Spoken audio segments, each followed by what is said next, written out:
Good morning. Praise the Lord. Today, August 2nd, we'll talk about how a true Christian leader should be. 1 Corinthians 11:1. Paul is saying, imitate me, he said, be imitators of me as I am of Christ. A true leader should be in a position to say the above words, like Paul said.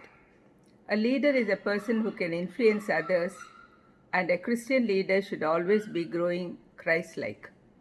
The quality of leadership is vital in almost every human endeavor. Poor leadership cripples businesses, ruins economies, destroys families, loses way, and can bring the demise of the nations. In the beginning of the book of Romans, we get a personal glimpse of the Apostle Paul. He gives his credentials for why he has the right to be heard and from where he has authority to bring about the obedience of faith. We see this in Romans 1:5. He was given unique authority over the church and he was a good leader. There are 8 times throughout the New Testament where Paul urges his readers to imitate him. His leadership was such that his personal example produced the greatest results. Paul learned his leadership style from Jesus. What is Christ's style of leadership? It's the best because all authority in heaven and earth is given to him. The day will come when he rules the nations with a rod of iron. Paul starts his letter to the Romans by also describing himself as a servant. He has learned his leadership style from Jesus, who taught his disciples about servant leadership by washing the feet of his disciples.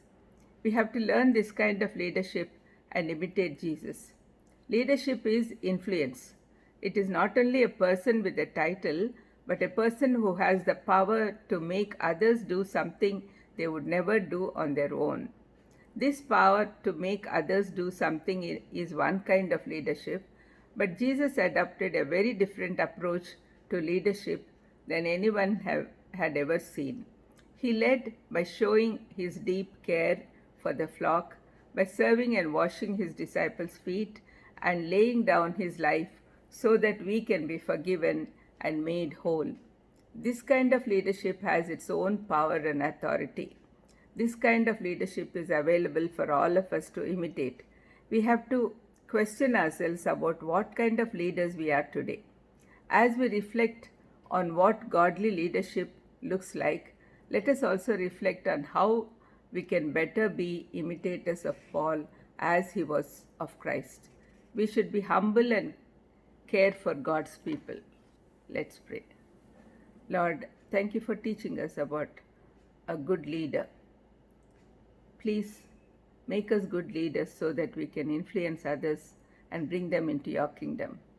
In Jesus' precious name I ask. Amen. God bless you.